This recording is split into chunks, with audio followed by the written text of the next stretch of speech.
So, welcome back down Woods.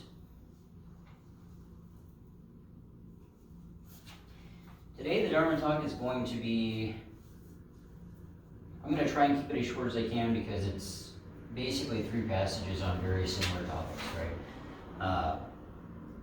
Given the content of the topic that I talked about last week, which was only online, I thought to myself and I said,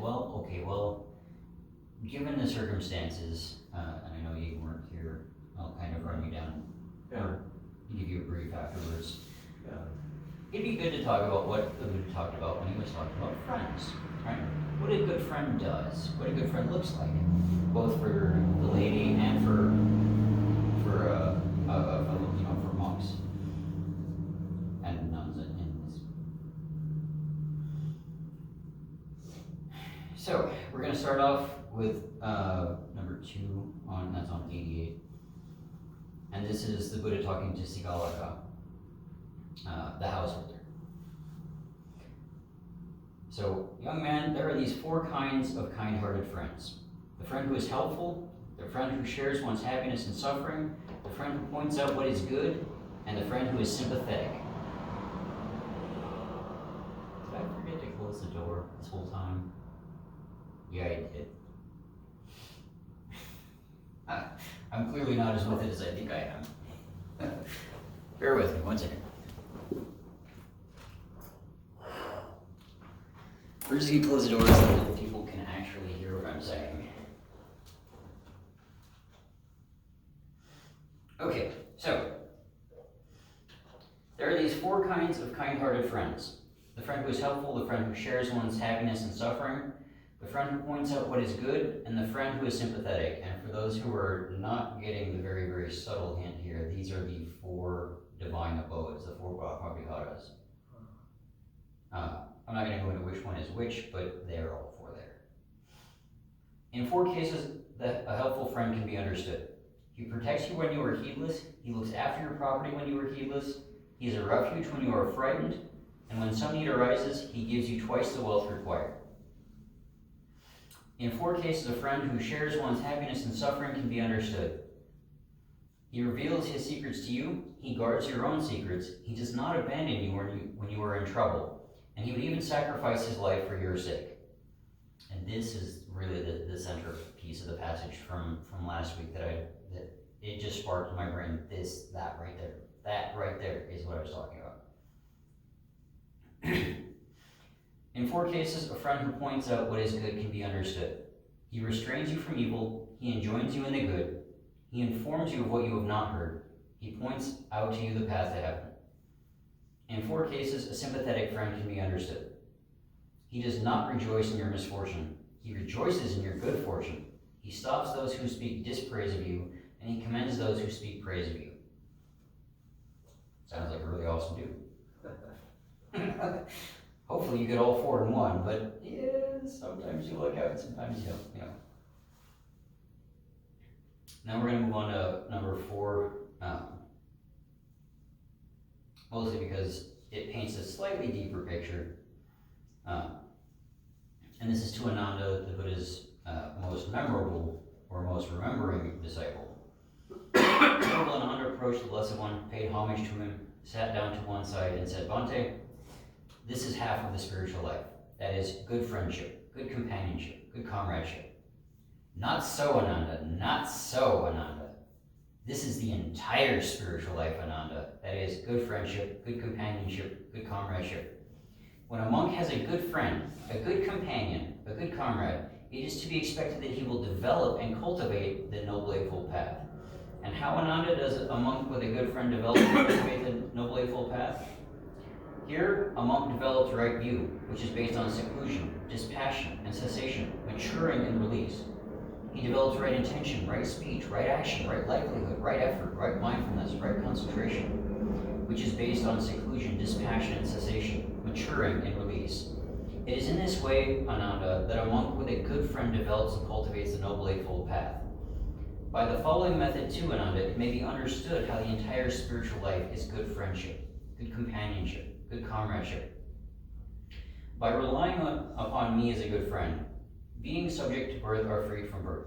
Being subject to old age are freed from old age. Being subject to death are freed from death. Being subject to sorrow, lamentation, pain, dejection, and despair are freed from sorrow, lamentation, pain, dejection, and despair. By this method too, Ananda, it may be understood how the entire spiritual life is good friendship, good companionship, good comradeship.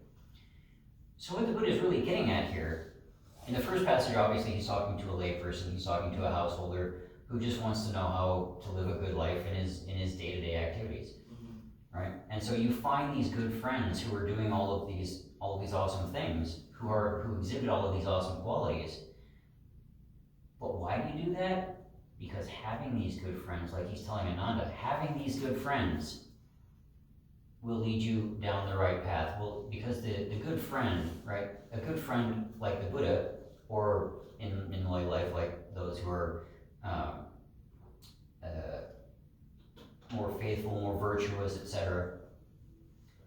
They're going to lead you to the right path. They're going to lead you to right view, to following the Eightfold Noble Path, and they're going to lead you away from all of this suffering that you see on a day-to-day basis, that we all see, that everybody knows is out there, right? Yeah. So when you have that good friend, right, that is the key to the holy life, is having that friend there who's willing to be that friend who's going to see things to help you out, to help you, in some cases, like the Buddha says, when some need arises, he gives you twice the wealth required. He's not talking necessarily only about physical wealth, right? He's not talking about just giving you like twice the cash you need to fill your gas tank to get to the next month, whatever. He's talking also about spiritual wealth, right? Emotional wealth, mental wealth. He's talking about wealth in the holy life. He's talking about that and saying, this is the kind of person who is going to help you, right? The wealth that he's talking about there, part of that is definitely somebody who's going to guide you in following the Eightfold Noble Path. Somebody who's going to be able to say, okay, well, this is what the Eightfold Noble Path looks like. This is where you need to go. This is what you need to do. And this is how you need to meditate and concentrate and so forth. So that you can practice that really well. And so you can live that holy life, right? Even lay people can live a holy life if you try, if you make that effort, right? If you have the right friends to help you along the path, to show you what that path looks like and where you need to go to really live that, right? Having those kinds of good friends, the Buddha's not wrong. Having those kinds of friends is the key to the holy life. It is the centerpiece, right? Not only are they going to teach you, going to show you the right path, they're also going to dissuade you from the wrong path, which would lead to more suffering, right? They're going to lead you away from that and say, oh, no, you don't need that. That's suffering, right?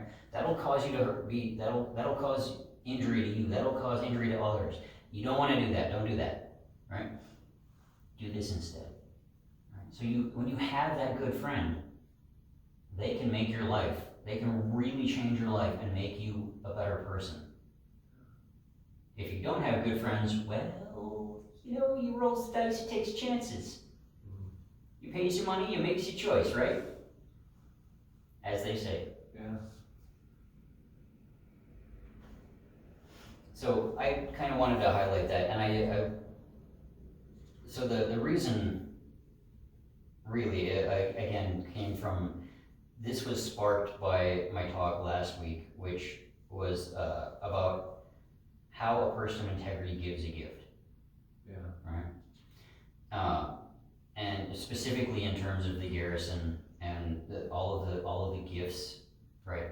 Not necessarily like gifts as in stuff, as in items, material items. Gifts as in they are providing me, in this case, with shelter so that I can continue to minister, so that I can continue to help people. Yeah. Right? They're providing that to me. They're making sure that I have this space available. They're making sure that I have the conditions necessary to make this ministry happen, to make this service happen. Yeah. Right? And they've gone well above and beyond, and they are I would say good friends. Right? Particularly singling out the Garrison Chaplain, Chaplain Staley, who has been above and beyond what any expectation that I might have had. Yeah. Right? But we all have these friends in our lives, right? So we need to figure out if we have good friends or not. And we need to consciously make that effort to try and find these good friends, to try and, be that friend for somebody, right? It's not just that we need those friends, it's that we need to be that friend for others. Yeah. We need to be able to share that so that everybody is benefiting. And when we all work together, when we all are good friends, when we all are, the friend who is helpful, the friend who shares in one's happiness and suffering, the friend who points out what is good, and the friend who is sympathetic, right? When we are those friends, we can be that example for others. We can point them on the path just like they're going to point us on the path. Yeah. So, that's a task for you have developed a friend, I see. Yeah, he's been over here hanging out with me. Sometimes that I don't happens. know if he's the same one. I feel like it was a couple weeks ago he was with me for a part of the sitting period as well, which always makes for a good experience. I'm pretty sure I left the door open long enough that if he wanted to leave, he would have left. And there's nothing in here that he would eat. No. So, I don't know. But anyway, that is, I'm gonna try and cut it short and leave it at that. Your task for the rest of the week, Dumbwoods, is to be that friend for someone. To be aware of somebody who could really use that kind of friendship, who could really use just that little step in the right direction.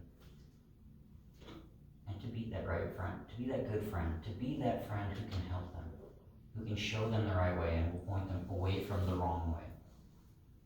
Right? How you do that is up to you.